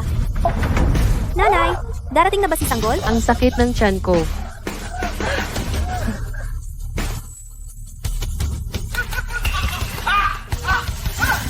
Xuning. Tatay! Xuning. Nanganganak na si nanay. Pasensya. Dali, dalhin si Xuning sa ospital. Hindi na ako gagawa ng masama. Xuning, bilis. Huwag kang matulog. Nasa ospital tayo. Jiang, naghanda kami ng pinaka-profesional at pinaka-mahusay na medical team sa Rongcheng. Tiyak naming sisiguraduhin ang kaligtasan ng asawa at anak ng CEO. Huwag kang mag-alala. Mabuti. Jiang. Si Jiang Yuanxiao, ayon sa iyong utos, ay ipinadala sa Island Psychiatric Hospital. Mula ngayon, hindi na siya makakalabas at makakasakit ng sinuman. Mabuti. Bakit hindi pa siya lumalabas? Ang tagal na. Wala namang nagkamali, di ba? Ligtas ang ina at anak. Xuning, pinaghirapan mo. Tingnan ko. See you.